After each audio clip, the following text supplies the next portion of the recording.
The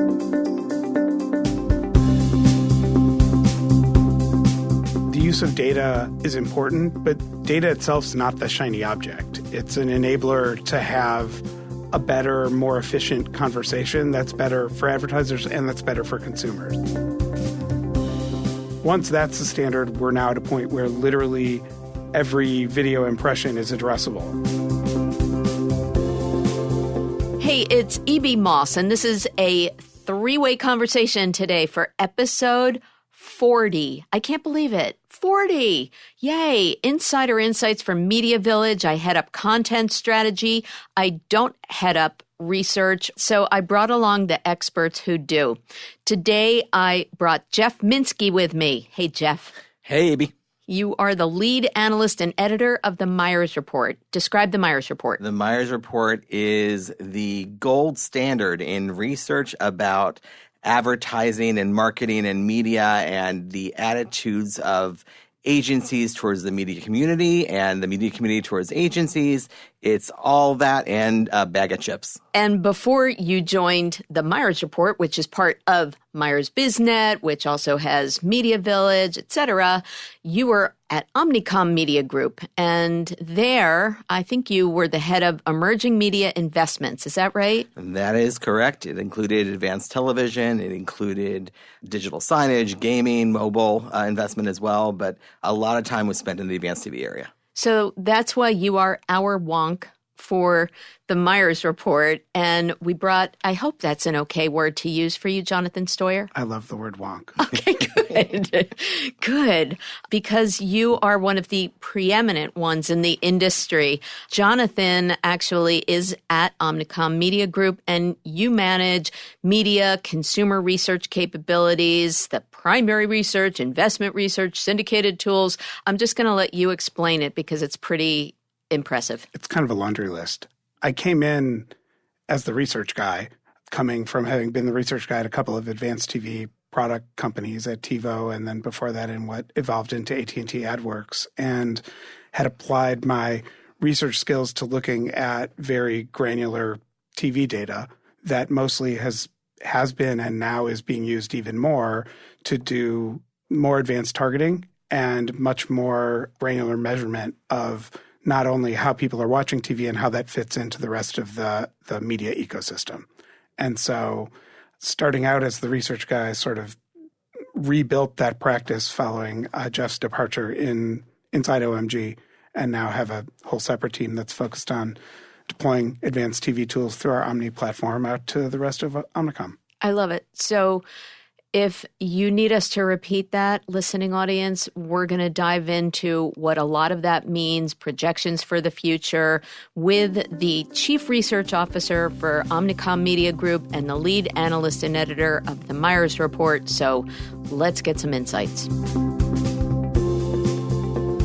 I'm E.B. Moss for Media Village, which drives the business of media, marketing, and advertising forward through content by, for, and about thought leaders in ad tech and ad agencies, the audio space, and addressability, even those who are advancing diversity.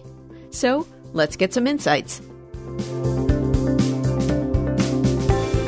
Okay, so Jonathan, you described a little bit of your role in the introduction to episode 40. What's going on at Omnicom, and what's going on that is informing some of the new tools that you're creating, and what are they? Well, I think what's going on at Omnicom and what's going on in the broader media ecosystem is what in some other conversation like this I described as a convergence of convergence, because there was all this talk for, as Jeff remembers, 20 plus years about when's convergence going to happen in the media ecosystem, and then all of a sudden it was the thing that kind of had already happened, and we were looking at it in the rearview mirror and trying to figure out how to tie all the pieces of the cross-platform media world together. And in the world of television specifically, that has been about the shift from broadcast TV and live viewing to DVRs like I dealt with in my TiVo days, to now pretty much a full on-demand media ecosystem where consumers can get whatever media they want on whatever device they want it, and increasingly with a flexibility around the business model they're able to use to get to that. Reaching consumers in that world for advertisers has become harder than ever because the targeting tools that have evolved in search and in social media and for display advertising have never really fully carried over into the world of TV and broadcast media. But as all the ad impressions in the world are becoming technically addressable, so are becoming targetable on a one-to-one basis rather than on a broadcast basis, it's now forcing the entire media ecosystem to shift how it thinks about targeting and measurement in order to be able to carry on the kinds of conversations advertisers want to have with consumers. Jeff, you have the advantage of now looking at the ecosystem across all platforms for the Myers Report and MyersBizNet, previously working on the agency side as Jonathan does now. What would you add to his observations about the marketplace? And then I'm going to cut you guys loose to discuss, as they say. Well, as Jonathan said, we have been hoping for the Holy Grail for 20 years now or more. And it is incredibly interesting to see the advancements that have occurred, in particular over the past 5 years since I left Omnicom, or past 4 years since I left Omnicom. But there is no clear path, and that's what keeps it interesting, keeps it challenging, and I think we'll delve into a little bit in our discussion today. But there is definitely advancement, and obviously, as we've seen in the marketplace, the value of the data to the advertising industry has never been more pronounced than it is now. Whether that is rightfully or accurately valued or not, it is still the perception of that is incredibly high at the moment and is top of mind with marketers across the board. Everybody wants, especially as we move into a world where the paid ad pool continues to shrink, you have to get smarter with how you use your paid advertising. And I think that is going to be something that we'll delve into a little bit. And I think just to build on that, the use of data is important, but data itself is not the shiny object. It's an enabler to have a better, more efficient conversation that's better for advertisers and that's better for consumers. And for consumers, ultimately, and you just mentioned this, we're already on a path to lower ad loads, and that's because consumers aren't willing to tolerate the levels of ad load that they had previously, especially in broadcast television, but in other places as well. The trick is if we can cleverly use data to have fewer, more valuable impressions, then we have conversations that are better for everybody and that still provide enough revenue to subsidize consumers' media experiences. Well, and since we've gone and delved into the data topic at this point, there have been recent acquisitions of data companies for billions of dollars, and Omnicom has not gone that route. Can you give us a little bit of your thoughts on the benefit of not acquiring a data company like an Axiom or an Epsilon, and how Omnicom views that as actually a benefit? I think that's part of the story of how we're approaching Omni and which is our people-based marketing framework to market. I think Omnicom's belief, A, is typically that it's better to build things organically than to buy them when that's feasible. And B, that identity and the link between actual humans and their personal data and their activity and how that gets used in a targeting and measurement ecosystem is something that I think we believe isn't something your agency should be bringing to you. The right solution to that problem is different for every client and every advertising vertical and every product category. And so I think our belief was to build a framework that would support our clients to bring their own data, to bring their own point of view about identity and matching and what level of targeting and measurement they were interested in connecting back to persons level data, and to have an open tool set in which they could do that with whoever the provider or providers of first or third party data or identity they were interested in working with. So can you give us a little bit of a top level kind of process of how the agency, internal agency people are using the Omni platform? Who is it built for? Is it built for just the media people? Is it built for just the buyers? How does the Omni platform actually work? The notion of Omni, I think, and it's as much a framework as it is a platform, in that it connects a bunch of tools together with an underlying identity framework that is compatible with all of the identity solutions in the marketplace. And the idea is to be able to use that to have a person level or a household level conversation throughout the entire advertising process, the entire consumer journey.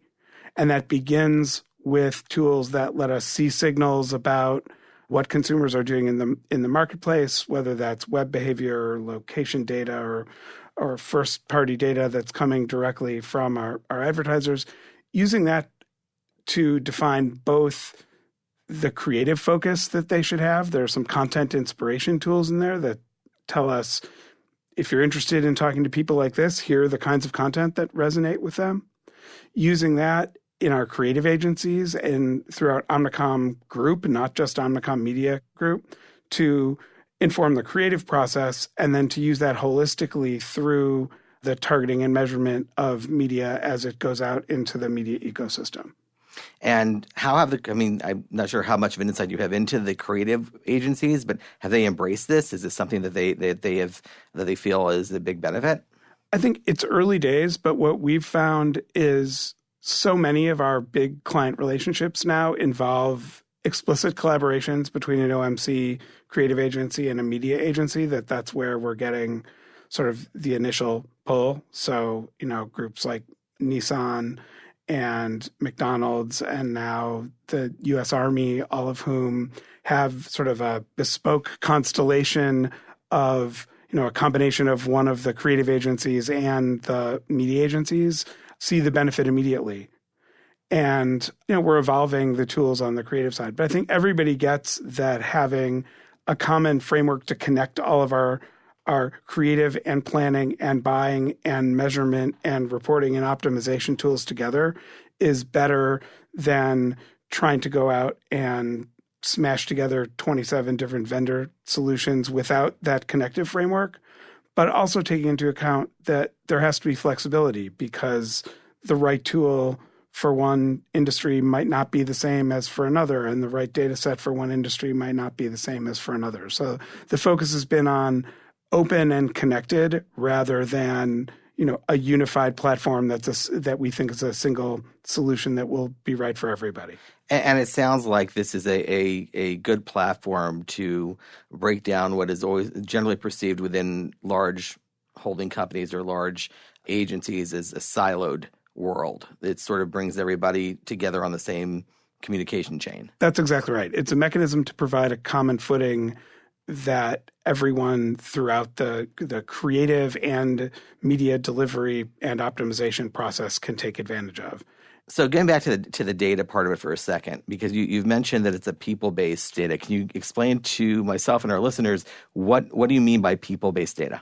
The idea is to start with humans and their behavior, whether that is looking at data signals that people have explicitly made available to marketers because they use the McDonald's app to order their food, which McDonald's wants to use to help do a better job of serving them as customers, or whether it's visiting websites that are related, fairly common data signals that are used out in the marketplace, using those to shape target audiences, typically on an aggregate level.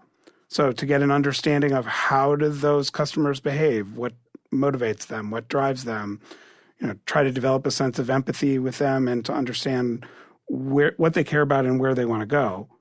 And then to use other data signals about, so for example, media consumption data that's coming from TV viewership, set-top boxes or smart TVs, to say, okay, where are the people interested in those things showing up on TV so we can talk to the people who care the most about what we're doing. And then to ultimately tie that back together to, did those ads resonate with people and did they take some conversion action that we can measure, whether that was visiting a website or watching a TV show or buying something online. And literally just trying to use that common currency of people and households and devices and to carry that all the way through rather than reduce everything to, it's males 25 to 49 and they all behave the same way. And so we're going to think about them as a mass. I'm going to agree with that summary. Males 25 to 49 definitely all behave the same way. Is that bad? Okay. That's, all right. I'm so glad editorializing there. I'm so glad I'm no longer in that demo, so I don't have to. I'm neither going to deny or confirm that I'm part of the data, but the demo. But I think we'll edit that out. I'll keep it in. It's fine. You do. It's a podcast. So I do want to get back to actually smart TV data in a second, but before we get there, let's give an overarching definition of addressable TV. What is addressable TV? I would define addressable TV as video impressions delivered on a TV set that can be targeted at the device level. And so multiple people watching potentially the same program, whether at the same time or at different times, can see different ads in that content. So it's close to the addressability of internet, but on the internet or on traditional internet devices like a desktop, a phone, a laptop, it's pretty much assumed it's a one-to-one conversation on those devices. But when you get to a television, you're still dealing with a potential of a multiple viewer situation. Well, to be clear, It's potentially a one-to-one situation on internet connected devices, whether that's a smart TV where you're watching in an app or whether it's your phone or your laptop. The practical reality is not all media channels are actually doing that, but those typically are technically addressable because they're delivered over the internet and there is a hard separation of content streams and advertising streams. Broadcast TV did not evolve that way. Ads have been baked in to the TV signal as it was sent out to all the humans via antennas and then cable. And so the methods for replacing some of those ads with ads that could be targeted and delivered on a close to real-time basis differently across different households has been somewhat of a niche technology for the last 20 years or so. A lot of the reason for that is simply the technical hurdle of taking a medium that was designed for one-way transmission and trying to make it personalizable, customizable, targetable. And I think we're finally on a path from that being a niche behavior that's constrained by the technical shape of the industry to something that in the next 10 years, 15 years will be possible for every impression delivered to every TV device. Where that's coming from is a combination of smart TVs that are actually able to replace ads in real time directly on the TV set and an evolution of what was the cable ecosystem into one that is more streaming focused than broadcast focused, and the advent of technologies like ATSC 3.0, which is the new standard for broadcast television that separates the content and advertising streams. So for those of you who don't know what ATSC 3 is, it stands for Advanced Television Standards Committee. It's the basic infrastructure platform that allows over-the-air signals to reach your television set and allow you to view wonderful content. And that's been updated to be able to support 4K and 8K signals. And I think the framework was standardized officially about a year ago. Correct. And do we think that television sets that come out in 2020 will have that technology baked in, or is it a little further out still? I think it's a little further out than that. The CTA meeting where I would learn about that is not till September. Okay. But for those, just to contextualize this a little bit, for those who remember when your big glass tube TV set turned into a flat panel about 10 years ago, this is sort of the next stage in that evolution where we've already gone to digital. We're now going from one-way digital to two-way digital in the core broadcasting platform for television. So it means the TV show can get sent to you over the air or over broadcast airwaves. The ads can get inserted over the internet, and they're designed to play nicely together so we can solve for some of these issues around addressability. So we're no longer shoehorning in new technology into old tools. That's correct. Okay. So just for fun, because 30 million television sets, around 28 to 30 million sets a year, according to CTA, are sold in the U.S. About 60 to 70% are smart, are connected. I think it's actually higher than that. So even higher. I think of current sales, it's actually really hard to buy a dumb TV. Exactly. So how relevant do we think at that point? If most television sets are IP enabled to begin with, and we have all these new services, whether it's Disney Plus, HBO Max, you have your Netflix, your Amazon Prime. How big an impact do you think ATSC3 could actually have? When I mentioned this before, I sort of covered all three bases, right? It's the ATSC3 plus the move to streaming is also a big deal, plus the ad replacement on the smart TVs through regular broadcast. And honestly, I think it's kind of a race right now, and I'm not sure who wins.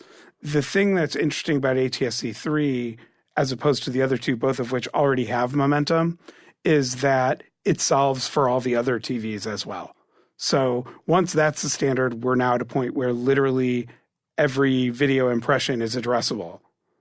Whereas in the other two cases, we're essentially waiting for whether streaming or ad replaceable cable and satellite and telco TV actually, who gets all of the marketplace first. And I think the reality is they're all likely to survive. There is political and national security interest in actually maintaining a broadcast television infrastructure, regardless of how popular streaming becomes. So I think that will, ATSC3 is going to be the cleanup batter. Okay, there you go. Let's bring us back to the here and now, though. And again, talking about addressable TV, and when I was at Omnicom and we were really working with a jerry-rig system. It was DirecTV, Dish, all on local avails. Very, very little inventory, but it was great to trial and test. So how much further? I think at the time we had maybe a footprint, if you put all the unwireds together, you have a footprint of about 30 to 40 million households at that time. How much further have we progressed to date? Where are we? I think if you look only at the cable, telco, satellite addressable footprint, it's gotten bigger, but not that much bigger.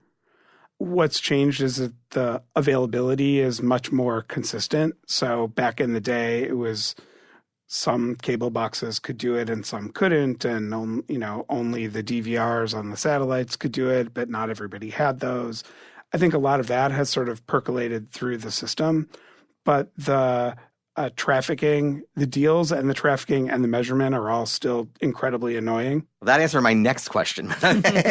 So the scale is bigger, but the scale is not yet universal. And it's why I'm excited about initiatives like Project OR that will start to bring other inventory online as potentially addressable, and about the continued efforts of companies like what the one-to-one team at Cadent is doing and some of the other tech providers to at least try to provide some glue across all the different cable and satellite providers. And Jonathan, describe please what Project OR is. Project OR is a consortium sponsored by Vizio, one of the smart TV manufacturers with a decent-sized footprint. OR stands for Open, Addressable, and Ready. And the idea there was to try to create an ecosystem across all the TV manufacturers that enables replacement of broadcast advertising with dynamically inserted advertising delivered directly from the TV set itself. And they have built enough of the technology standard to start pushing that out, looking for both other TV OEMs to participate, because I don't want to buy ads that are only delivered to Vizio TVs. I want them to also go to Samsung and Sony and Toshiba and LG, and also doing it in cooperation with the broadcast networks and the cable providers who have to agree to make inventory right now that is sold nationally available on an addressable basis. So I just want to jump in one more time because you've touched on something that's a little bit more my wheelhouse, which is a question about the content and the creative. So while the addressable marketplace might not have grown in terms of number of households quite as much, does that mean that the infrastructure is better, it's ready, and the creative side of folks are a little bit more prepared to deal with all of the iterations or how we stitch things together?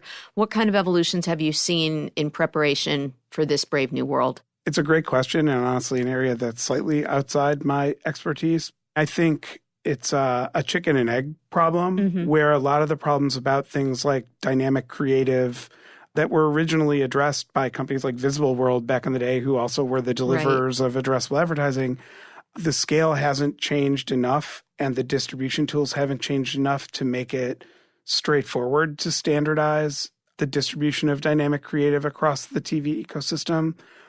But at least we're now at a scale and on a trajectory where that's become a problem worth solving. So I think there's much more effort in that direction coming from a combination of the bigger scale of addressable and the fact that streaming has grown up as an addressable platform. And so there already are reasons to do lots of creative versions and figure out how they work. Just as an example, one of our big theatrical clients, one of the major movie studios, is currently running a campaign for one of their movies that has 300 different creative variants of just their video advertising. So, they get that a different version of the message to a different person at a different point in time is the right way to have a conversation with them and try to get them to come see the film. The tools for dealing with that are still a little bit cumbersome, but we're solving for it. And analyzing the data too. Right. So does that mean that the future holds that I'll be able to put on my VR headset and watch one of 300 versions of the actual film? Is that what? You're going all Bandersnatch on me. I went a little Bandersnatch there. I actually did. I think there's a very interesting, my wife is obsessed with choose your own adventure books. And I think, it's one of those things that has never really achieved scale because it's a different way of telling stories.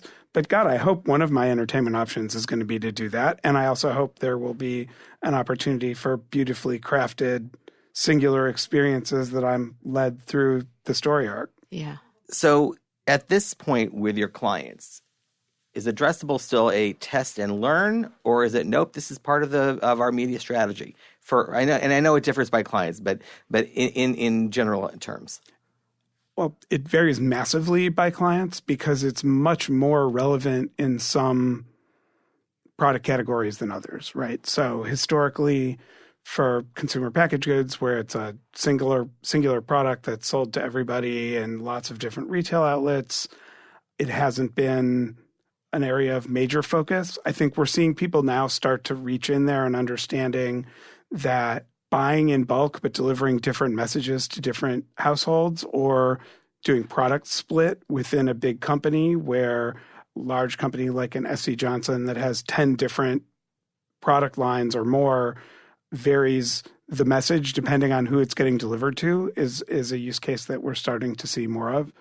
We're also starting to see addressable TV emerge as a way to supplement ad delivery to households that don't watch a ton of linear TV.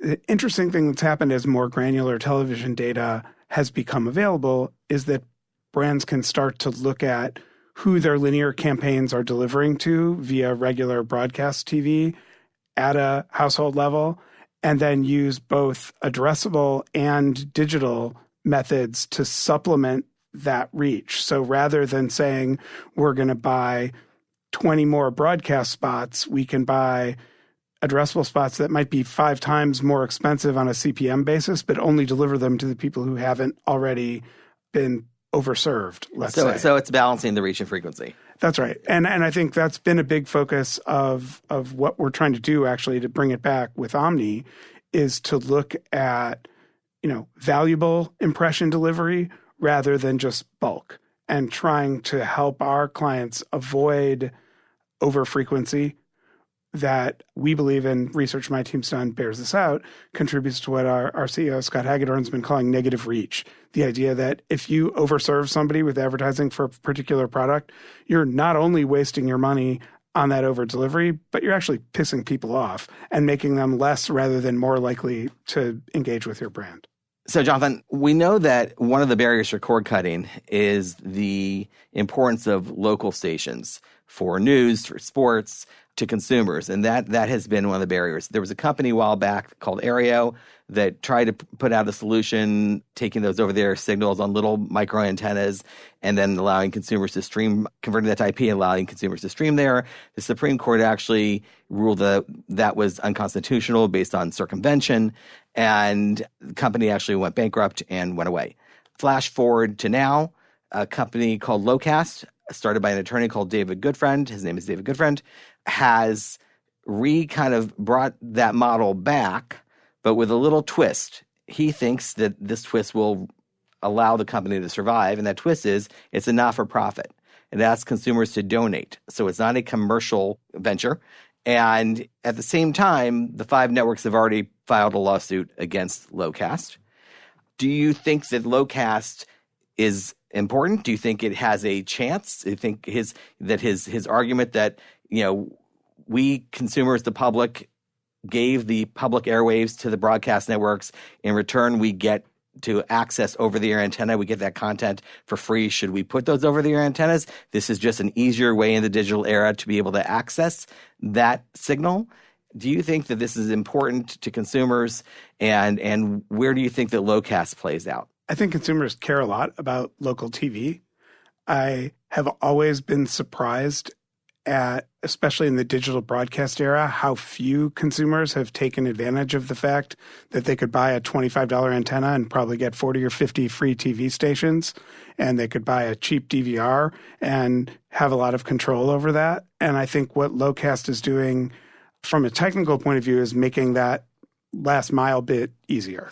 So if you're a broadcast network, why sue them? Why not just embrace it and say, okay, more GRPs, more, it's running full commercial load national, full commercial load local. Why not say, okay, if that's the way consumers want it and we can monetize it, fine, let's let them do it. So I think there are 2 big challenges there. One is measurement, and I don't know how you would measure Locast as part of the TV ecosystem right now. It's simply because we're in a quandary generally in the TV business about how to deal with measurement. But put that aside for a second. I think the other issue is one we talked about earlier, which is if Locast is controlling that last delivery mile rather than the local broadcast affiliates, and it's the affiliates actually who are the ones who made the public commitments to the airwaves, right? It's not the national networks who are affiliated with those local broadcasters. What the broadcasters are worried about is they're losing control of their ability to decide what ads get inserted there. And in a pure broadcast world, that didn't matter so much. But in a world where they're trying to put in fewer, more valuable ads using the addressability tools that we talked about before, I think this actually gets in the way of that evolution. And so if I had to hypothesize about their concern, it's that they want to preserve flexibility in their future. And my guess is honestly there's a reasonable compromise middle ground there that doesn't result in an outright ban. Great. Agree. My last question is a question regarding this idea of being able to do addressable on a national feed. And while you've said a few times that that's sort of where we're moving towards and where we're trying to get to, if you're the networks that just had a phenomenal upfront, double-digit CPM increases, sold out most of their inventory. In fact, what I'm hearing, and I don't know, I can't confirm or deny, but I'm hearing that scatter is going to be incredibly tight this year, that they took most of the inventory and sold it during the upfront. So you've done all your business in pretty much 8 weeks for the year. Yes, I remember those 8 weeks. Exactly. Do you remember them? Actually, not really, but that's a whole other conversation. But the question is, what is the impetus for the networks to say, all right, let me take this easy way of selling a lot of inventory and make it incredibly complicated by divvying up this national inventory into these hundreds of buckets of addressability?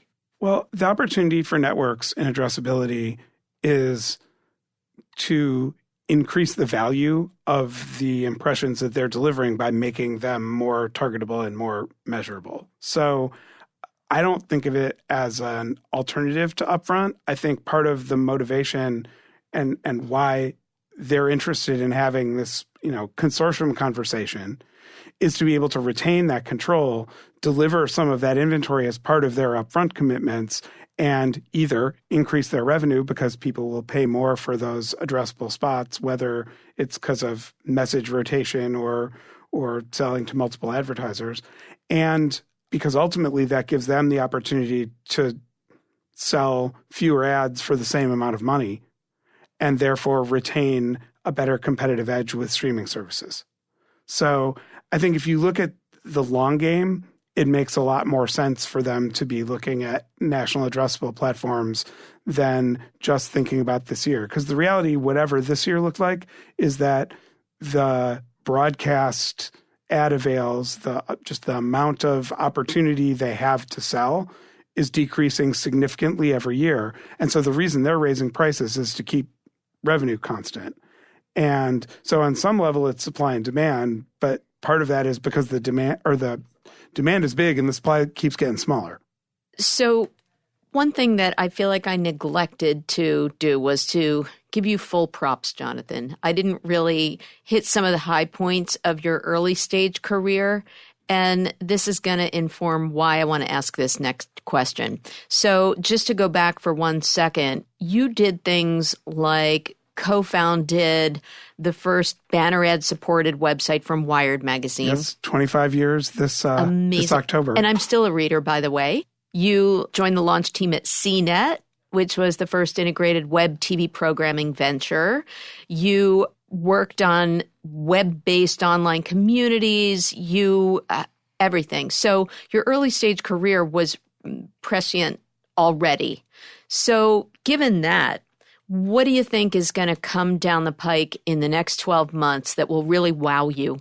A couple of the things that I'm actually excited about are that I think consumers will be able to pull back more control of their media experiences. I'm not sure what the Omnicom corporate party line on this is, but I think ultimately it's good for everybody in the advertising ecosystem and for humans in general, for people to have better ability to control their privacy, their personal data, and where they choose to engage with advertising as opposed to where they choose to jump to subscription-based, non-ad supported alternatives.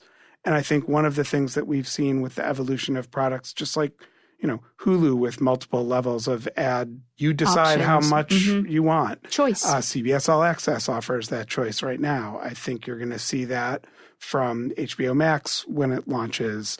I think you'll ultimately see that from all of the different streaming services you've got an expanding wealth of options that gives control back to consumers at the same time that it gives advertisers more confidence that the people who they are trying to reach through these platforms actually want to be reached that way. Mm-hmm. So I think that's actually good. Mm-hmm. A thing I would love to see and that I've been working on in my copious spare time is to try to pull together a unified measurement framework for the media industry.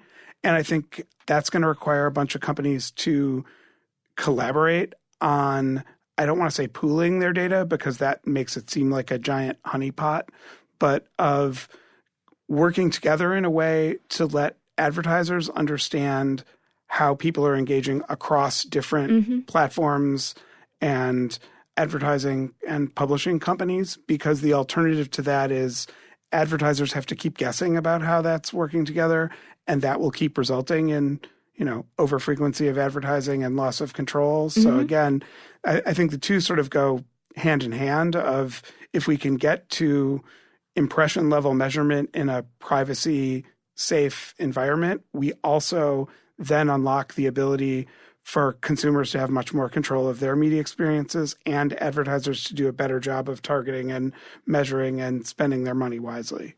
And my pundit coworker, Jeff, do you have thoughts for wish list or future casting for the next 12 months? Well, like I said, I don't think I've seen as much innovation/volatility, both potential benefit and potential threats to the entire industry's models. Certainly, if you bought into the fact that data is everything and data is the future, it's going to be very interesting to see where the privacy legislation nets out.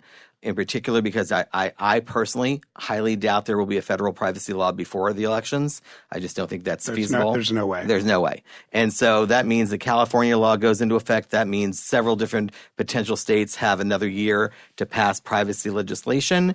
And that no one knows what the impact of actually being able to use third-party data. Mm-hmm. First-party data is still gold. First-party data is the clients. They can use that. But outside of that, it's going to be very interesting to see what happens in that area. Having said that, we're also at the precipice of 5G. And from my experience in looking at every single change in media consumption across the digital era, it's been predicated on a leap of bandwidth. Mm-hmm. And here we are standing in one of the biggest leap of bandwidths that we've ever seen as civilization. And so what that entails, what that means for 4K, 8K, immersive 360, well, we don't know yet what that's going to bring. And that over the next 12 to 24 months will become self-evident. And that's why I think it's a really, really interesting time. But the most important thing that I want to learn in the next few minutes is what's with the hair knot. What is that? Oh. Is it a David Carradine thing? Is it American Ninja Warrior? What's going on? This is a podcast, so we're talking about Jonathan's very cool look, everyone. Yes. He is the coolest guy in research. Thank you so much. I don't know that I can live up to that, but the short answer is my hair's actually pretty long right now. It's pretty hot outside, so it's up. Okay. And I think the pretty long, as it's getting thinner in front, the same way the media guys need to adapt their business models before they have a problem. I have both threats from my daughters to cut off my long hair in my sleep and the reality that as it thins in front, I'm not fooling anybody anymore. So this may be the last time you see me this way. See what we learn on the podcast? Exactly. It's Insider InSight right there. Thank you. And I think that actually concluded my last question too, which was your biggest concern for the coming 12 months is somebody could cut off the top knot. Okay. Yeah, it's a Samson and Delilah thing. Jeff, thanks for taking us down that route. No problem. Okay. Well, who said numbers can't be fun? I'm E.B. Moss. I'm here with Jeff Minsky. We're at MyersBizNet, Media Village, the Myers Report, and Jonathan Steuer, the Chief Research Officer of Omnicom. And it's been so edifying to have you here. Thank you very much. This has been a blast. Thank you so much, Jeff and E.B. Cool. Thank you. I'm E.B. Moss, and you've been listening to Insider InSites for Media Village. Check us out at MediaVillage.com, and I hope that you'll subscribe to Insider InSites wherever you listen to podcasts.